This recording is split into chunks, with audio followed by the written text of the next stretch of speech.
By. Jagaddhatri পূজায় সবকিছু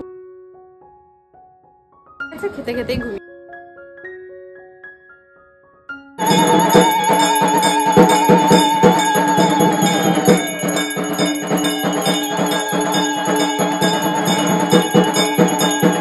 সকাল সকাল মায়ের এই সপ্তমী পুজো শুরু হয়ে গেছে। তোমরা যদি আগের দিনের ব্লগটা দেখে থাকো তাহলে বুঝবে আমার মা কিন্তু এখন অবধি পুজোতে আসেনি। আসলে মায়ের শরীরটা বড্ড খারাপ করেছে, তাই মাকে বললাম একটু ঘুমিয়ে নাও, অষ্টমী পুজোর সময় উঠলেই হবে। আসলে আগে শরীর ঠিক না থাকলে কোনো কিছুই ঠিকঠাক লাগে না।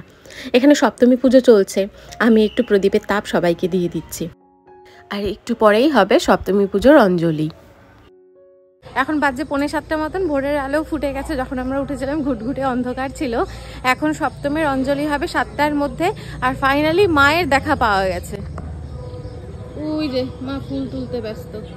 এখন একটু শরীর ঠিক লাগছে? হ্যাঁ বাবা, আমি তো ভাবলাম এবার হয়তো অঞ্জলি দিতেই পারবা না। না না, মায়ের টানবে না, মায়ের পর ঘুম হয় না, শরীর খারাপ লাগবে। সবাই একটু করি।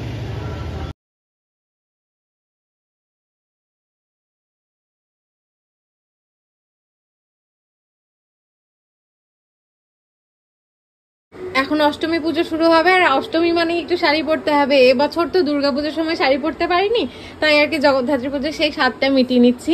একটা এই যে জামদানি শাড়ি পরেছি, আর তার সাথে এই যে এই ব্লাউজটা। ফাইনালি রেডি সেডি হয়ে এখন যাচ্ছে অঞ্জলি দিতে। আমি সব থেকে বেশি রেডি হয়েছে। আসলে রেডি হতে যারা পছন্দ করে তারা কোনো সুযোগ মিস করতে চায় না। দুর্গাপূজায় সাজতে পারিনি, জগদ্ধাত্রী পুজোয় সবকিছু পূরণ করে নেব। ওরে বাবা, আমি আসতে না আসতেই কত মানুষের অঞ্জলি দেওয়া হয়ে গেছে। আসলে এবার দুর্গাপূজায় অনেকে অঞ্জলি দিতে পারেনি সময়ের জন্য, অনেক ভোরবেলা অঞ্জলি হয়েছে, তাই আর কি প্রায় অনেক মানুষই জগদ্ধাত্রী পুজোয় অঞ্জলি দিচ্ছে। মা তো সমান, মা তো একই, তাই না? আসলাম সবে মাত্র অঞ্জলি দিয়ে। কৃষু সকালবেলা একটা দুষ্টুমি করেছে। আমি ছিলাম পুজো মণ্ডপের ওখানে, মায়ের কাছে ছিল কৃষুকে খাওয়ানোর দায়িত্ব। মা বোতলে দুধ গুলে ন্যানগুলো গুলে দিয়ে দিয়েছে, কিন্তু ও খায়নি। আর মা ভেবেছে খেয়ে নিয়েছে, তো এখন অব্দি কৃষু সোনা কিছুই খায়নি। এইরকম দুষ্টুমি করে চলেছে না খাওয়ার জন্য। এখন ওর বাবা নিয়ে একটু বেরিয়েছে, একটু ঘুরিয়ে মুডটাকে ফ্রেশ করে দিয়ে যাবে, তারপর আমি ওকে একটু দুধ আর কর্নফ্লেক্স খাইয়ে দেবো।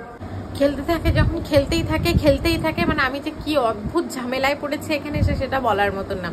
যখন খেলতেই থাকে, আর যখন টায়ার্ড হয়ে যায় খাওয়াতে নিয়ে আসি, খেতে চায় না। নর্মাল মুডে খেতে চায় না, কখনোই খেতে চায় না। এই যে এতটাই টায়ার্ড হয়ে গেছে, খেতেই ঘুমিয়ে পড়েছে আমার কোলে। পুজোরটা গুছাচ্ছে, এই তো অষ্টমী হলো সবে, তাই না? এবার কি নবমীরটা হবে? নবমী কটা থেকে? 12টা? কি জানি কটায়, 12টায় পুজো শুরু হবে। এখানে সবে কৃষ্ণ তো ঘুমোলো, আমি একটু বসেছি। একটু কি জল খাওয়া যায় নাকি? জল খাওয়া যায় না। জগদ্ধাত্রী পুজোয় আমি বিয়ের আগে একবার উপোস করেছিলাম, তারপরে আমার বিয়ে হয়ে যায়। আর বিয়ের পর থেকে জগদ্ধাত্রী পুজো উপোস করি, তবে ঠাকুরের কাজ এতটা কাছ থেকে কখনো করিনি। এবছর এত কাছ থেকে কাজ করতে পেরে ভীষণ ভালো লাগছে। আচ্ছা, এই প্রদীপগুলো কেন জ্বালানো হয় এটা কি তোমরা কেউ জানো বা আমাকে বলতে পারবে? অনেক নিয়ম সম্পর্কে এবার জানতে পেরেছি, তবে এই প্রদীপগুলো কেন জ্বালানো হয় সেটা আর জানা হয়নি। তোমরা কেউ জানলে আমাকে প্লিজ জানিও।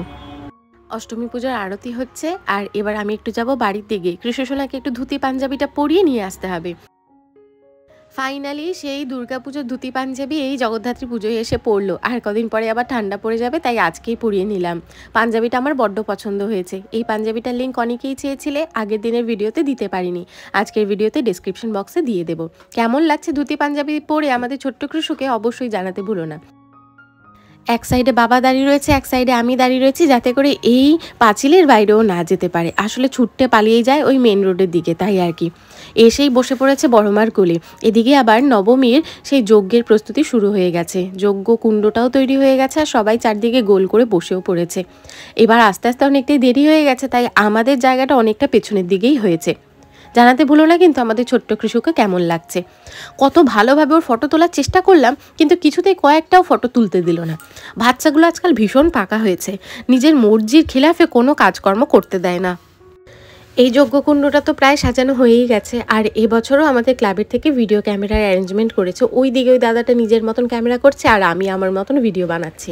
কি ভালো লাগছে বলো। যজ্ঞকুণ্ডে যখন আগুন জ্বালানো হয়, তারপর যখন আগুনটা নেভানো হয়, সেই যেই ছাইটা উড়ে বেড়ায়, সেই ছাইটা নাকি মাথায় পড়া ভালো না শরীর স্বাস্থ্যের জন্য। তাই সবাই দেখো মাথার ওপর কিছু না একটা ঘোমটা দিয়ে রেখেছে, আর অবিবাহিত মেয়েরা বাচ্চারা সবাই মাথার ওপর একটা ওড়না অন্তত দিয়ে রেখেছে, যাতে করে ওই ছাইগুলো তাদের মাথায় না পড়ে।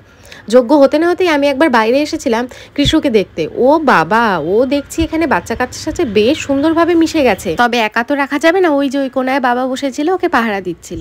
আবার এসছে মণ্ডপের ভেতর, যেরকম দুর্গাপুজোয় এবিসিডি বলে শোনাচ্ছিল, ঠিক সেই রকমটাই ABCD 1 2 বলে শোনাচ্ছে। এবার সব উপসীদের জন্য এই কাকিমার বাড়িতে একটুখানি ভোগের প্রসাদের আয়োজন করা হয়েছে, মানে খিচুড়ি, লাবড়ার তরকারি, পায়েস, চাটনি, মিষ্টি, এই জিনিসগুলো। এই যেটা হলো ভোগের প্রসাদ, সবাইকে অল্প অল্প করে প্রথমে দেওয়া হয়েছে, তারপর সবার জন্য পেট ভরে খিচুড়ির অ্যারেঞ্জমেন্ট করা হয়েছে। এখন 5টা 10, এই সবে 10 মিনিট হলো উপোস ভঙ্গ করলাম, ওই যে খিচুড়ির প্রসাদ খেয়ে আসলাম, আর কৃষ্ণ এখানে একটা আইসক্রিম নিয়ে বসেছে। আজকের ব্লগটা এখানেই শেষ করছি। যদি কিছু ভালো লাগে অবশ্যই আমাকে লাইক আর কমেন্ট করে জানাতে ভুলো না। তোমাদের সাথে দেখা হবে কালকে অন্য একটা ঝলমলে ভিডিওতে। Bye bye, good night and take care. Bye বলো। Bye, see you. Good night. Good night সোনা। সোনা ভালো করে বলো, গুড নাইট সোনা। সোনা আমি দিয়ে দাও একটা ফ্লাইং কিসি। ওরে বাবা। ব্লগটা তো শেষই করে দিয়েছিলাম, কিন্তু দেখলাম সন্ধ্যা আরতির সময় অনেক ঢাকিরা এসেছে, আর তার সাথে আমাদের পাড়ার ছোট্ট ঢাকিও যোগ দিয়েছে। তাই সেই সুন্দর মোমেন্টটাও তোমাদের সাথে শেয়ার করলাম। আজকের ব্লগটা এখানেই শেষ করছি। ছোট্টখাটো ব্লগ ছিল, কীরকম ছিল জানাতে ভুলো না। আমাকে কেমন লাগছিল, কৃষু বাবাকে কেমন লাগছিল, আর আমাদের মণ্ডপের পুজো প্রতিমা কেমন লেগেছে তোমাদের, সেটা কিন্তু অবশ্যই কমেন্ট করে জানিও। তোমাদের সাথে দেখা হবে কালকে অন্য একটা ঝলমলে ভিডিওতে।